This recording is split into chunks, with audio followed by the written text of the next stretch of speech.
Très chers amis, une fois de plus, nous sommes ici dans cette émission très spéciale. Et vous savez, c'est toujours un plaisir de pouvoir être ici. Parce que nous savons que de l'autre côté de l'écran, il y a des personnes nécessiteuses, des personnes parfois affligées, des personnes totalement abattues, désespérées, des personnes qui ont perdu tout espoir de solution dans leur vie. Mais nous savons qu'à travers cette émission, vous allez pouvoir découvrir que finalement, il existe une solution. Même lorsque les choses semblent déjà terminées, lorsqu'on pense qu'il n'y a plus rien à faire, je vais vous prouver à travers les histoires véridiques que vous allez voir aujourd'hui que la solution existe toujours. En ce moment, nous allons voir un court spot. Nous sommes en train de vivre justement ce mouvement de foi dans le centre d'accueil. C'est l'événement « Ça suffit ». Et cette semaine, le « Ça suffit » tiendra lieu au centre d'accueil de Cergy. Mais voyez un témoignage en ce moment de cette personne qui a su dire « ça suffit à la souffrance, ça suffit aux problèmes dans sa vie ».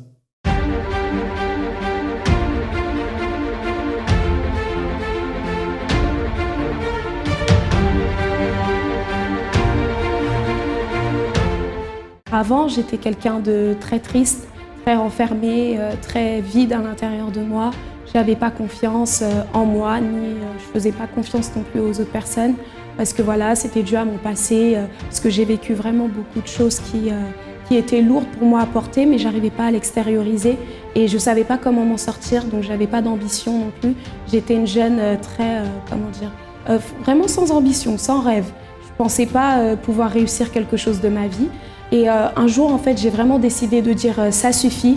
Et c'est à ce moment-là que j'ai commencé à prendre des attitudes, donc des attitudes pour vraiment changer ma vie et pour atteindre mes objectifs. Donc ça s'est fait petit à petit, c'était difficile au départ, mais j'ai vraiment pris sur moi et j'ai cru en moi aussi. Et là, j'ai réussi en fait à avoir des résultats. Donc ça a commencé par des résultats, ça a commencé par l'intérieur déjà, on va dire. Donc c'était le vide qui a commencé à disparaître. J'ai commencé à me sentir comblée, pas juste d'un sentiment, mais c'était réel. Et petit à petit aussi, ça s'est reflété à l'extérieur. J'ai obtenu mon bac, chose que je ne pensais pas du tout obtenir. J'ai des ambitions maintenant.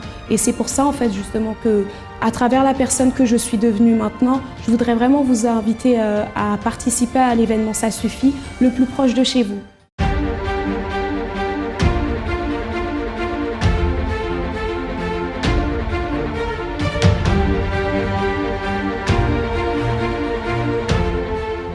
Donc pour vous tous qui habitez le secteur des Cergy Pontoise et Cergy Préfecture, Cergy Saint-Christophe, Saint-Ouen-le-Monde, enfin tout ce secteur Franconville, dimanche à 15 h au centre d'accueil de Cergy, vous avez l'adresse qui s'affiche en ce moment sur le bas de votre écran. Pour vous qui êtes fatigués de la souffrance, fatigués des problèmes, quel que soit le domaine, alors ce dimanche, venez apprendre à dire ça suffit à ces problèmes et à mettre définitivement fin à cette souffrance dans votre vie. Je vous invite en ce moment, très chers amis, à préparer votre verre d'eau, comme moi-même je vais le faire en ce moment.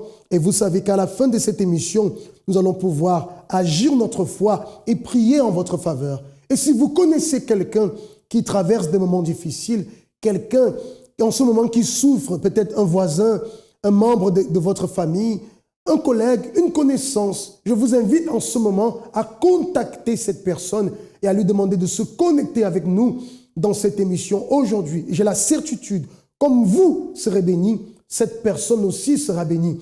Alors, préparez votre verre d'eau en ce moment. Ma vie, elle était vraiment chamboulée, comme on dit. Elle était par terre. J'étais vraiment dans le fond. Et je ne pouvais pas m'en sortir du tout. J'ai rencontré pas mal de problèmes familiaux. C'est-à-dire que ma fille, elle a été violée par mon compagnon.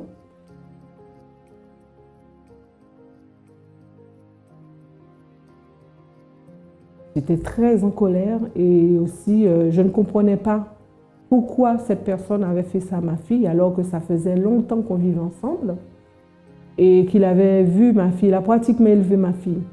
Et donc, j'ai eu très mal, j'ai même eu envie de tuer cette personne. Parce que franchement, c'est dur, c'est douloureux de faire ça à un enfant. de 12 ans. J'étais très en colère parce que je ne comprenais pas pourquoi c'était arrivé et pourquoi je n'ai pas vu, pourquoi elle ne m'a pas dit. J'ai eu plein de problèmes, les tribunaux, le juge des enfants et la cour d'assises où s'est passé justement ce procès. Donc j'ai grossi énormément, j'avais plein de problèmes de santé.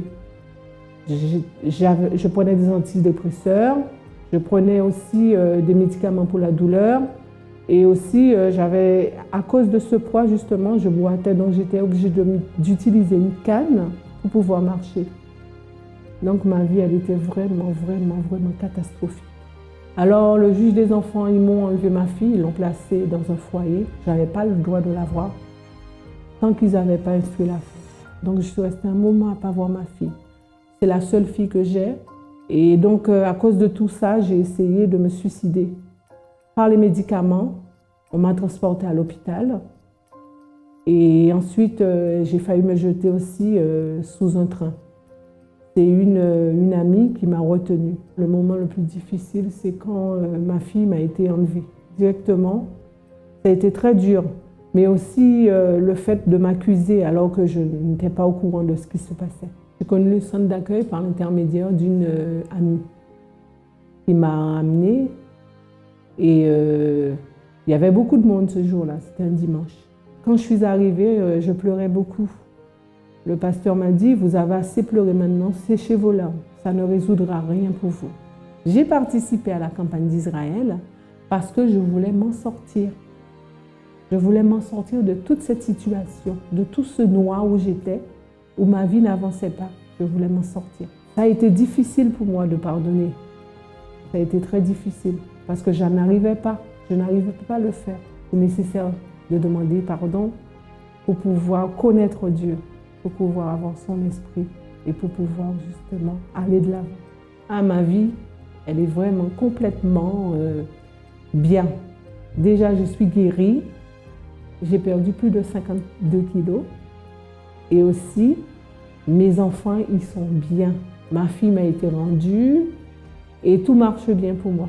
J'ai eu ma guérison en faisant les chaînes de prière, en faisant la campagne d'Israël pour ma santé. J'ai été guérie, j'ai jeté tous les médicaments que j'avais, antidépresseurs, antidouleurs et tout anti-inflammatoire. J'ai tout jeté, même les anticoagulants. Et donc, après cela, tout a été rétabli, toute ma santé. Alors, j'ai eu gain de cause au niveau des tribunaux. J'ai eu gain de cause pour ma fille. Elle est rentrée à la maison alors qu'ils ne voulaient pas du tout, mais elle est rentrée à la maison. J'ai déterminé cela. Et pour qu'elle puisse rentrer à la maison, j'ai dû déménager, ne pas rester dans l'ancien logement. Donc la campagne d'Israël aussi a aidé pour ça. Et j'ai pu aussi avoir gain de cause au tribunal civil. Donc j'ai pu avoir des dommages et intérêts. Ma vie a été changée parce qu'avant, je ne pouvais pas aller au travail parce que j'étais malade. Je ne pouvais rien faire. Et maintenant, ma vie a changé. Et maintenant, j'ai un autre objectif dans ma vie, qui est de faire pour moi-même, d'avoir mon propre entreprise. Mes enfants, ils sont très unis et ils s'entendent très très bien. Par rapport à moi aussi, mes enfants, ils sont plus proches de moi. Et ils ont été aussi bénis, parce que j'ai un fils qui n'avait pas d'appartement, qui a trouvé un appartement à la suite d'une campagne d'Israël que j'ai fait. Et spirituellement, ça va mieux pour lui aussi. Il n'y a pas de suicide, j'ai envie de vivre, j'ai envie d'aider mon prochain, j'ai envie de faire plus avec Dieu. J'ai envie de plein de choses, j'ai plein de projets aussi. Le centre d'accueil pour moi représente tout. La vie, la délivrance, la liberté, le fait de connaître Dieu et le fait d'avoir justement cette rencontre avec Dieu. Nous allons voir ensemble en ce moment une histoire extraordinaire. L'histoire de Marie-Claire, une personne, je dirais, submergée par les problèmes. Une personne malade, avec la vie professionnelle totalement anéantie, la vie sentimentale, le mariage totalement détruit. Et en plus de cela, une maladie, le cancer. Imaginez-vous un peu le degré de souffrance, ou je dirais même le désespoir qui a pu envahir son intérieur et durant plusieurs années à vivre dans une telle souffrance. Imaginez-vous un peu, certainement si vous êtes une personne qui vous aussi, vous traversez des moments difficiles dans votre vie, des problèmes pour lesquels vous n'avez pas encore trouvé de solution, des problèmes contre lesquels vous luttez depuis longtemps. Vous cherchez même de l'aide auprès de la famille, auprès des amis, auprès même des institutions. Et malheureusement, jusqu'à présent, vous n'arrivez pas à résoudre cette situation. Et c'est quelque chose de vraiment difficile, c'est quelque chose qui vous fait perdre même le sommeil, quelque chose, une situation qui vous a retiré la paix, vous a retiré le goût de vivre. Et vous vous dites peut-être que tout est fini pour vous, que vous êtes né pour souffrir, que ça c'est votre destin, que ça c'est votre croix, votre karma, que votre vie est destinée à la souffrance. Détrompez-vous, cher ami. Marie-Claire aurait pu penser la même chose, que sa vie était destinée à la souffrance. Mais aujourd'hui, à travers son témoignage merveilleux, elle nous prouve et nous montre qu'il y a un chemin. Il y a un chemin pour sortir des problèmes. Et il y a un chemin pour pouvoir trouver la félicité. Très cher ami, et vous avez le privilège aujourd'hui de pouvoir voir ces témoignages. Et tout à l'heure, on vous révélera quel est ce chemin merveilleux qui nous permet de transformer totalement notre vie, de transformer totalement notre situation. Quand je suis arrivée à l'Église universelle, j'avais déjà tenté à me suicider plusieurs fois. J'avais des problèmes énormes avec mon époux. Votre époux, avant, il était un homme qui sortait avec beaucoup de femmes? Beaucoup de femmes et des enfants à l'extérieur. Et moi, je ne savais pas. Jusqu'à un jour qu'il avait demandé à une femme de l'épouser, étant déjà un homme marié. Oui. À partir de là, j'ai commencé à prendre des antidépresseurs, à être dans l'alcool, dans la drogue, des drogues très dures parce que ça n'allait pas. Après ça, j'ai commencé à avoir des visions d'ombre. Donc, je ne pouvais pas supporter la lumière. Donc, il fallait, pour rester tranquille, avoir un ruban pas noir sur les yeux. Donc, je pouvais rester que dans le noir. Une fois que je sortais dehors, je commençais à paniquer. J'avais peur dehors. Quand j'arrivais à un endroit où il y avait du monde, je fuyais. Il fallait que j'aille me cacher quelque part pour ne pas voir du monde. Et c'est ainsi que je suis arrivée à l'Église universelle de Montreuil. Et quand je suis arrivée à l'Église universelle, j'avais la dépression. Je ne travaillais pas. Et je vivais au crochet de mon mari. Et comme moyen de subsistance, c'était l'allocation d'handicap de ma fille que je percevais. Et j'ai entendu parler de la campagne d'Israël. Quand je suis arrivée, j'ai dit, bon, je vais sacrifier. Et quand j'ai déposé ce sacrifice, ce qui s'est produit, c'est l'Éducation nationale, après pratiquement 9 ans. Ils m'ont cherché, ils m'ont téléphoné, et on m'appelle, on me donne un poste de OP presque à côté de chez moi. Je suis arrivée aujourd'hui, je suis fonctionnaire territorial, première classe, j'ai tout. J'ai rêvé d'avoir une très belle maison en Guadeloupe. Dieu me l'a donnée, cette belle maison que je rêvais, mais c'était un rêve pour moi. Dieu me l'a donnée à travers mon sacrifice. Ensuite, la maison que j'habite dans Montreuil m'appartient, je l'ai achetée, elle m'appartient. Ma vie avec mon mari, très bien, parce qu'il est à la retraite, ça vient changer, on est bien, les enfants, bon ben, se débrouillent très bien. Écoutez une chose, depuis 11 ans que vous êtes à l'église, non? Oui. 11 ans. Oui. Vous avez fait des sacrifices, vous avez continué à sacrifier ou vous êtes arrêté dans le chemin? Je ne peux pas m'arrêter de sacrifier par rapport à ce que j'ai vu Dieu faire dans ma vie. Parce que, non à part des belles choses que j'ai reçues, mais je suis aussi passée par des épreuves, des très, très, très, très longues maladies. Je suis passée déjà à une épreuve où j'étais à 2 doigts d'être amputée de ce pied-là. De ce pied-là. Une simple cheville cassée m'a amenée à une infection prête à couper mon pied droit. Et après, qu'est-ce qui est arrivé? Qu'est-ce que vous avez fait? Pour le pied, écoutez bien, pasteur, Ça n'arrivait pas à guérir parce que je regarde cette chose-là. Ça n'arrivait pas à guérir. Quand j'ai déposé le sacrifice, je suis allée à cet hôpital. Je n'ai pas pris rendez-vous. Qu'est-ce qu'il est arrivé? Dieu a récupéré De la cheville. Oui. La cheville. Elle est toujours là. Elle est là. Elle marche bien. Elle est là. Elle marche bien. Elle est à 407. Elle est bien. Après la cheville, j'ai eu un cancer de la moelle osseuse suivi d'un mélium multiple à chaîne libre et légère.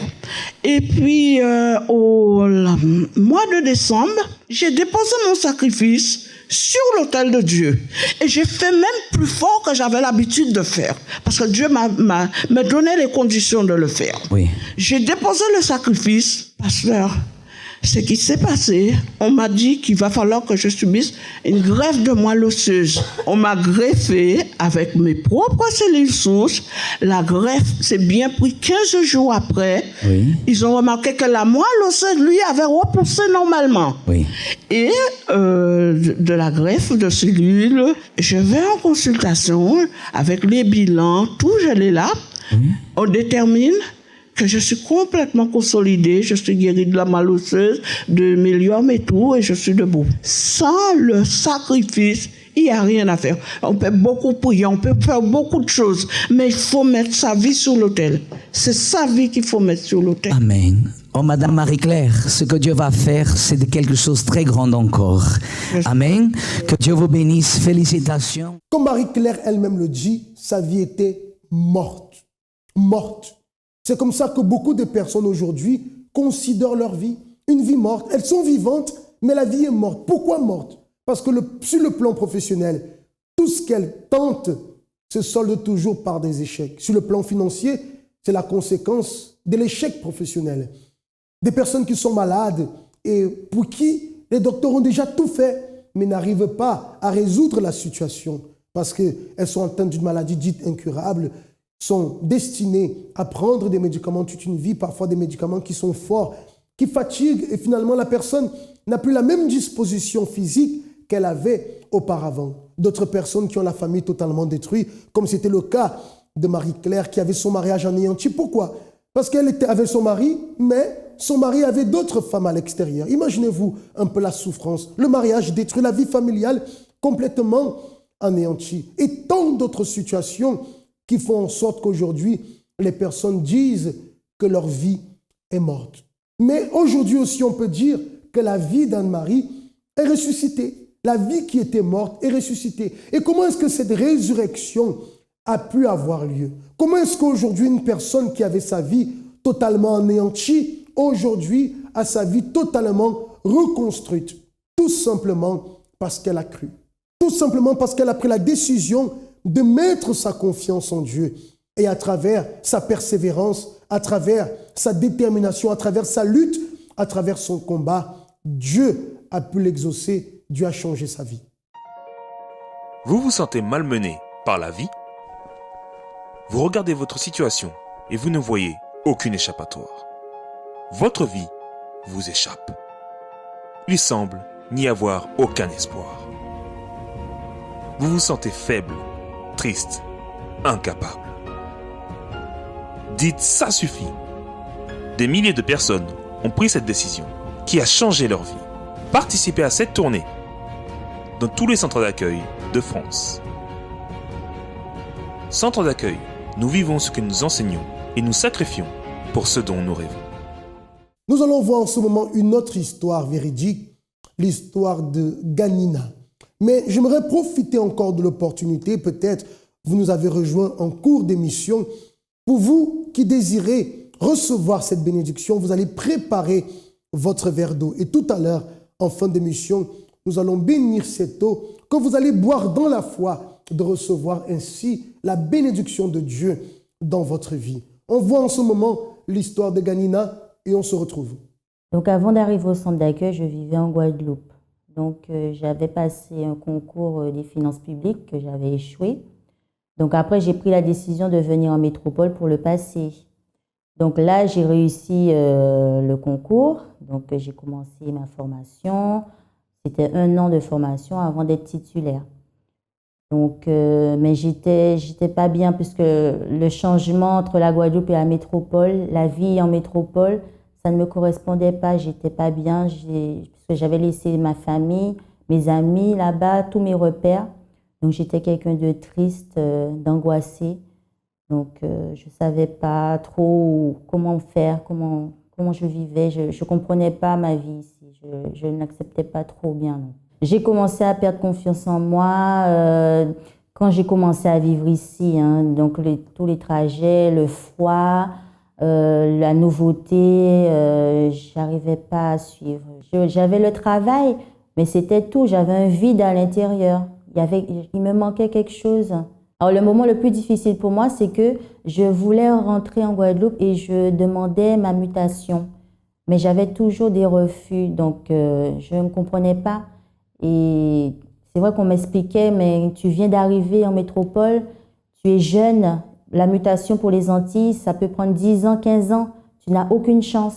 Donc là, ça m'a fait mal et ça a été dur d'avoir des refus. Pendant 4 ans, j'ai eu des refus sans cesse. J'avais tendance à être dépressive parce que je me renfermais sur moi-même, je pleurais parfois, je m'enfermais. Le week-end, je m'enfermais dans ma chambre, j'étais triste, j'étais pas bien. Vous voyez que la dépression est une maladie qui frappe de plus en plus de personnes. Et pas seulement des personnes adultes. Même chez des plus jeunes, on trouve aujourd'hui même des jeunes qui sont dépressifs. Et pourquoi la dépression? Qu'est-ce qui arrive? Vous voyez qu'une personne est dans une situation qu'elle désire résoudre, comme c'est le cas par exemple de Ganina, qui avait fait une demande justement de mutation et qui n'arrivait pas à recevoir cette mutation. Et le fait de recevoir autant de réponses négatives finit par générer un stress, une angoisse qui finit par causer cette dépression. Aujourd'hui, beaucoup de personnes sont dépressives parce qu'elles se retrouvent face à des situations et parfois des choses qui sont considérées à nos yeux comme des situations banales, mais elles ne sont pas si banales que ça. Parce que à partir du moment où la personne n'arrive pas à trouver de solution pour ses problèmes, cela joue sur le psychologique, cela joue sur le mental de la personne, cela joue sur l'intérieur de la personne qui gère cette pression et la personne ne tient plus. On a des personnes qui vivent en pleurant. Apparemment, devant tout le monde, elle sourit, tout va bien, mais lorsqu'elle est chez elle le soir, elle pleure, elle pleure, elle pleure. Pourquoi? Une dépression ne veut pas sortir, ne veut plus rencontrer le monde. Tout cela à cause des problèmes. Les problèmes ne sont pas vos amis. Nous devons nous débarrasser des problèmes. Et le chemin, cher ami, lorsque nous vous parlons de la foi, nous ne vous parlons pas des religions. Lorsque nous vous parlons de foi, nous voulons vous montrer exactement le chemin qui va vous permettre d'obtenir la transformation que vous désirez dans votre vie. Invité par sa mère au centre d'accueil, Ganina a pu connaître alors le chemin de la foi, comment manifester la foi pour obtenir des résultats. Et c'est ce qui est arrivé. Elle a pu trouver le changement. Découvrons. J'ai connu le centre d'accueil à travers ma mère qui était là depuis un peu plus longtemps à Ivry-sur-Seine. Donc, je participais avec elle. J'allais le dimanche et parfois en semaine. Donc j'allais avec elle. Et là, la campagne d'Israël est arrivée en juillet. Donc là, je me suis lancée à 100% dans la campagne parce que j'ai eu une révolte, parce que j'avais eu un refus avant la campagne, justement. Donc là, j'ai dit non, c'est le moment, c'est l'occasion rêvée pour moi de me lancer. C'était tout ou rien parce que j'avais aucune façon d'avoir cette mutation autre que la campagne. J'étais pas mariée. J'avais personne avec qui pour pouvoir rejoindre parce que pour les mutations aux Antilles, si on est marié, on a le conjoint là-bas, c'est plus facile. Moi, j'avais pas ça, j'avais rien, j'étais jeune, j'avais que 5 ans dans l'administration, j'avais aucune autre solution pour avoir cette mutation, à part la campagne d'Israël. Après, j'ai participé au jeûne de Daniel et là, vraiment, ça a été le changement total en moi. J'ai été transformée.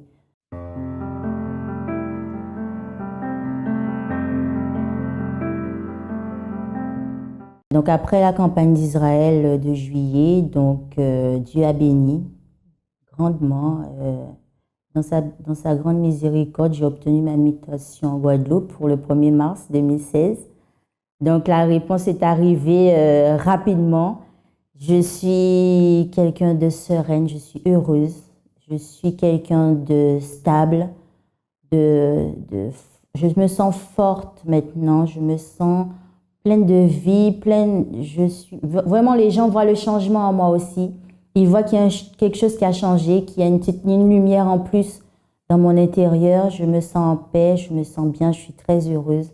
Et je dis merci Seigneur parce que tu as béni grandement. Alors, les autres personnes de mon travail, mais ils n'y croyaient pas. Ils m'ont dit mais c'est pas possible. Mais personne n'y croyait. Hein. Ils m'ont dit mais même avant les résultats, ils m'ont dit mais tu ne l'auras pas, c'est pas possible. Tu vas attendre 10 ans, 15 ans, ne te fais pas d'illusions. Mais là, quand ils ont vu les résultats, tout le monde était très étonné. Tout le monde était content et ils m'ont félicité. Et tout ce qui me manquait dans ma vie, je l'ai trouvé au centre d'accueil. Déjà, j'ai trouvé la présence de Dieu. Je suis plus heureuse. Je ne suis pas seule parce que j'ai Dieu avec moi. Je suis mieux avec mon fils aussi. Je suis une meilleure mère parce que au centre d'accueil, on nous apprend aussi, on nous donne des conseils en tant que mère par rapport aux enfants. Donc, je m'améliore aussi au quotidien. J'apprends à me changer moi-même par rapport aux autres, par rapport à moi-même. Donc, c'est vraiment tout bénéfice pour moi, en fait.